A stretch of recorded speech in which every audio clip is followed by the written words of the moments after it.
Hello and welcome back, YouTubers and Mavericks and people who just want to know video game news. All right, you guys are there too. We're talking about some interesting stories today. Before I get into that, though, I have to let you know that I am still a little bit ill, so my voice is not doing that well.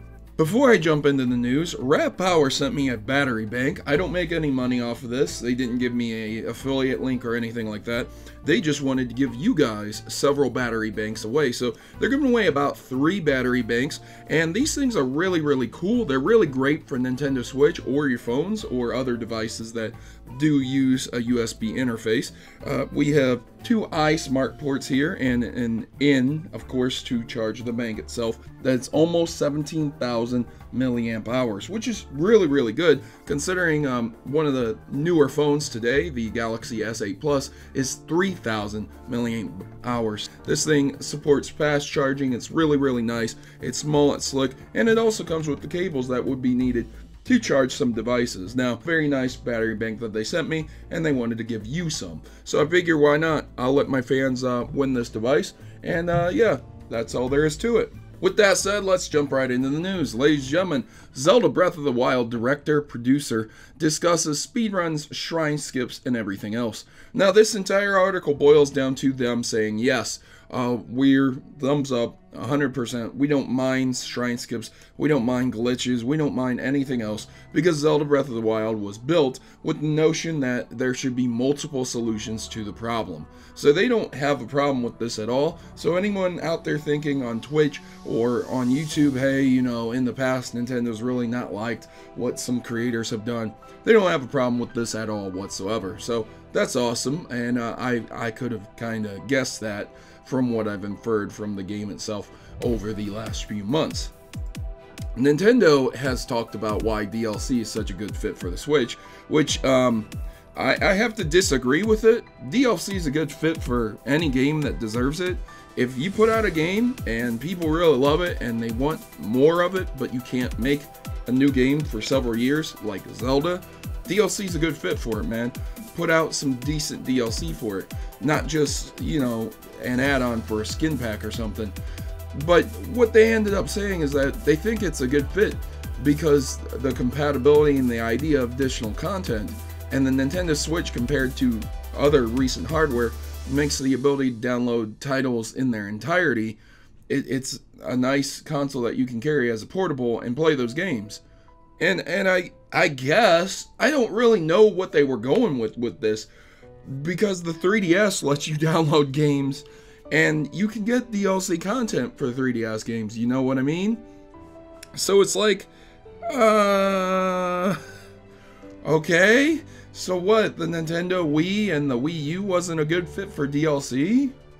I don't know where they were going with this article, but nevertheless, they say the Nintendo Switch is a good fit for DLC, so there you go.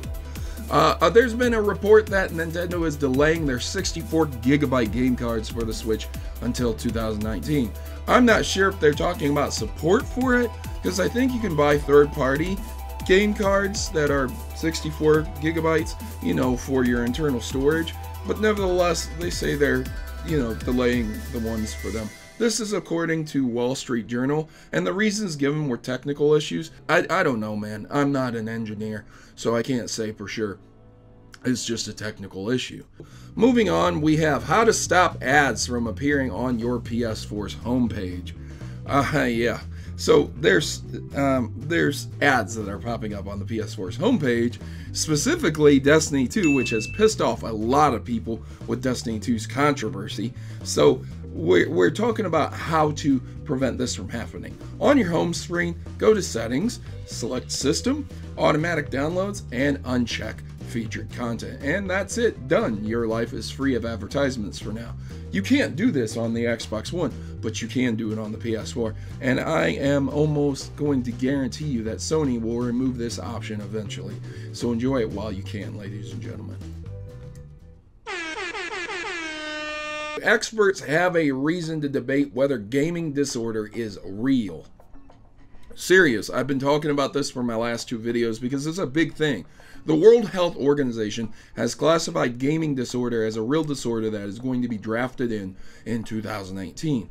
These are ridiculous consequences that can really, really hurt the gaming community, especially abroad in certain countries like China, where they look down on gaming very, very negatively at times. So, to say the least, this isn't good. But there's an individual named Dr. Chris Ferguson. Quote, "I have considerable concerns about the proposal of the diagnosis here." And he goes on to talk about how the backlash of the WHO's draft and what it can do and the implications and the wider problems and how it is a mistake. There's another doctor who also jumps in here in the University of Oxford psychologist, Andrew, I cannot say his last name to save my life, but he's there. Andrew stated and echoed the idea that it's a very bad idea. Why this is because it's stigmatizing millions of players and may hurt and divert limited mental health resources from the core of psychiatric problems such as depression and anxiety that may be the heart of the problem to begin with. As I've said before, in my small, minuscule amount of psychological and mental health courses I've had to take also in my pursuit of my college degree, it seems that video game addiction isn't the real problem. Rather, that video games are the vessel to the core of the problem. Video games themselves aren't the addiction, but what's behind the video games. The ADHD, the depression, the psychoses, the problems with obsessive, compulsive disorders, the compulsion to continue and not limit yourself in a healthy way. These things are what leads to addictions abroad. It is not the thing itself that causes the addiction, but rather the problem with the individual's mental health state. And this is what these psychologists are talking about. You can't just point to video games and say, hey, you know what? This person right here, he's playing too many video games, so he's got video game addiction disorder. It's more like, hey, this person isn't limiting themselves. They aren't healthy. They're skipping meals. They're skipping showers. Why? What's wrong with them? Maybe they're depressed. Maybe they have serious anxiety about something, and it's coming out in a very bad way. And they're using video games to escape that. And that's exactly what I have proposed and stated in my previous videos. You know, I'm just... Oh, wait. Is there something wrong with me? No, fam, I'm fine. Oh, my video games. Ooh. These psychologists go on to talk about and correlate this being similar to a heroin addiction or a cocaine addiction or a serious drug addiction, and say that you can't correlate and connect video game addiction with that level of drug addiction. It's going to be a slippery slope into saying, hey, you know what? The guy over there who's heroin sick, who's hooked on drugs, hey man, he acts just like you, who is also addicted to video games. They can't control themselves. They can't stop. They have a limitation problem. And that's what they're trying to prevent here. So you guys pay attention to these individuals talking about this, fighting against this. This will be really good for us as the gaming community. We need to have a big push against video gaming disorder being a disorder and actually look behind what people are scapegoating video games for once again and try and find out, hey, did you know a lot of video game players, a lot of gamers, they're extremely depressed and lonely. A lot of them use video games as outlets, just like people who use books as outlets, just like people who get into sports as outlets, just like people who play games like chess as outlets. These individuals get bored, lonely, sad, and anxiety and depression brews inside of them. So instead of blaming them and saying, hey, you got video game addiction, why don't we extend a hand and say, do you need help? Do you need assistance at the core problem? Instead of scapegoating video games once again.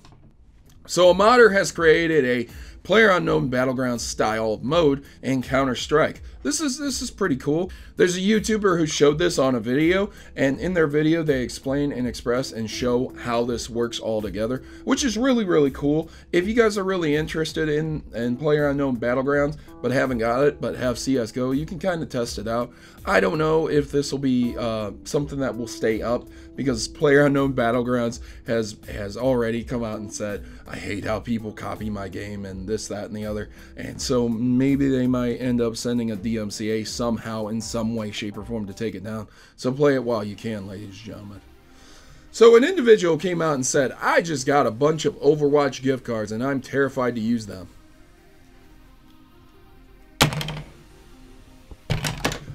I quit. We're at the point in gaming that when you get gifted gift cards to a video game, that you don't want to use them anymore, because loot boxes are such a cancer on the video gaming industry. Oh my god, man, what has become of my hobby? The long and the short of this is an individual was gifted several gift cards and did not want to support the loot box cancer that is going on. And they write a satirical article being extremely worried about this. At least I think it's satirical. I don't think they're seriously worried about this. But at the same time, I empathize with them because, you know, it's something that you don't want to support, especially as a hardcore gamer who can see what loot boxes do to the industry. Ladies and gentlemen, that will do it for this episode of What You Missed News. Hope you guys really enjoyed it. If you did, please leave me a thumbs up, because, man, I'm hurting. My voice is hurting, ladies and gentlemen. I'm going to go ahead and lay down after this. I've been streaming over on Twitch. I'm going to try and stream 3 times a week. I always stream 8:30 Eastern time. That's over on twitch.tv. That is a username channel, Protomario. That's Protomario, same as YouTube. You can catch it over on Twitter when I announce it. That's where I always announce when I'm streaming. And recently I've been streaming Doom 2016, the newer one. People have been coming out and showing support, so I'm going to try and get partnered over at Twitch as well. But content on YouTube will not go down because of that. I absolutely love playing games, but I love making these videos a lot more. So there you go, ladies and gentlemen. I've been your host, Protomario. I'm signing out. Remember to leave a thumbs up if you like this episode. Leave me a thumbs down if you didn't like this episode and some constructive criticism. And I am off to give up on life because my sickness is making my voice give up on you. You guys have yourselves a great day. As always, good gaming. God bless. And thank you for watching.